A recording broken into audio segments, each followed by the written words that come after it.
anything on the layers below it. So if I click on this here and just zoom in here and take a look and see what this looks like we've got it all covered fairly well. Now it does look a little fake. We can see that we do have the box there. So we could, if we wanted to, make this just a little bit bigger. So let's do that. There, that looks better. Click on the check mark. Now what I'm going to do is I'm going to work with this edge here, because as you can see, this edge here, it looks a little bit fake. So I'm going to zoom in. I'm going to hit Control plus. I'm going to zoom in to the top of the apple. And I'm going to use this tool here that looks like a drop.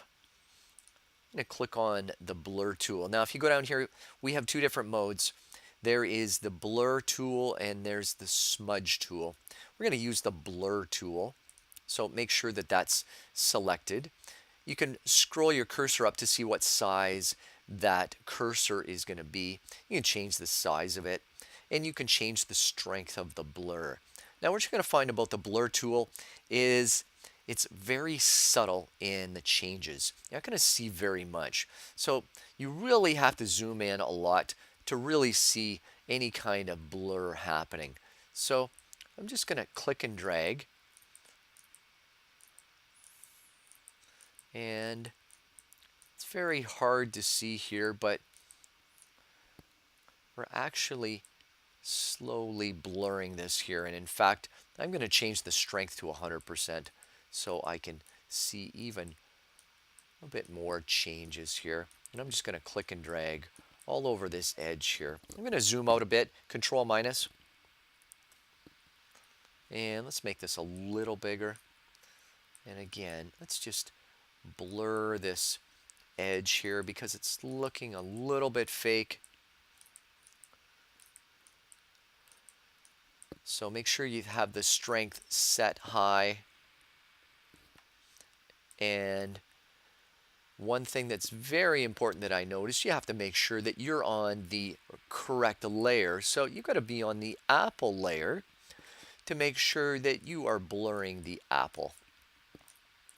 So we've got that now. We're on the apple layer. I noticed that it wasn't making much of a change. So I'm just going to blur this edge here. You can see it's very subtle in the changes. Just go down here and go all the way around. And we can continue to do this over on this side here.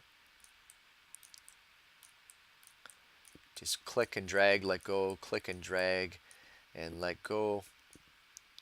And you can go all the way around the apple to do that.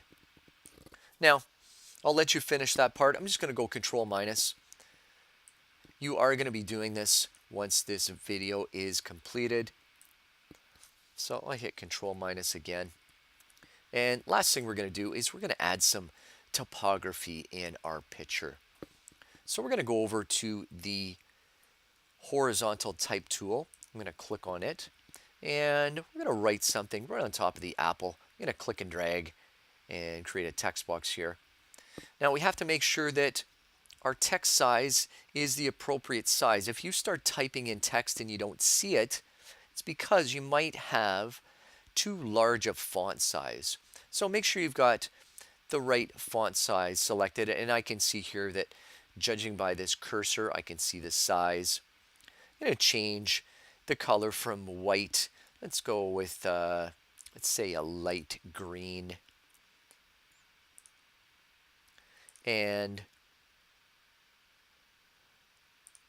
remember that we talked about leading, and that's the space between the lines. So I'm going to put in text here, Mr. M's. You pick apples. And we're going to keep that there. Now we could make that font a little bit bigger if we want. I'm going to double click on that there. And let's make that font a little bit bigger. Let's say 24 point. That looks good. And then what we're going to do is, by double clicking it again, just going to play with the text a bit. You're going to go to the Create Warped Text. So I'm going to click on this here. And you can choose different styles of warped text. So I'm going to click on the arc.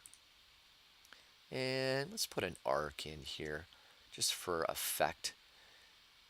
Something that goes around the shape of the apple. You can change the amount of bend, if you will.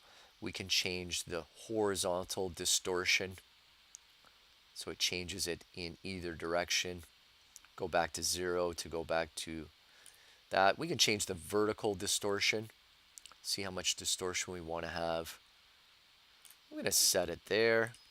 I'm going to click on OK, click on the check mark, and there. And in fact, let's just move this down a little bit so we have this. So you can see that that created a text layer. That text layer sits on top of the apple layer, and the apple layer sits on top of the background. Now remember some of the tools here. If we don't want to see the text, if we want to do some other editing, we can click on this here and we can block out the text. We could block out the apple if we wanted, and we can bring it back in. So we can use those tools there to do some editing.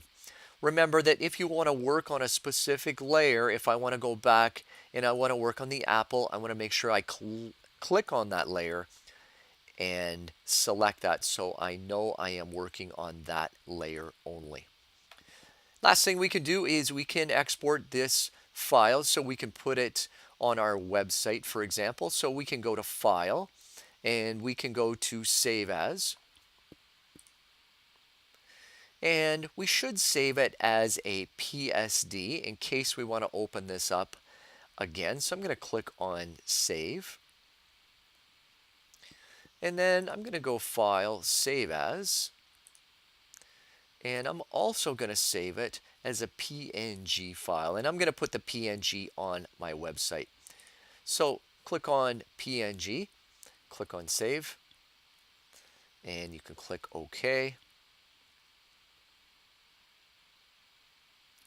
It'll take a minute to export that in that format.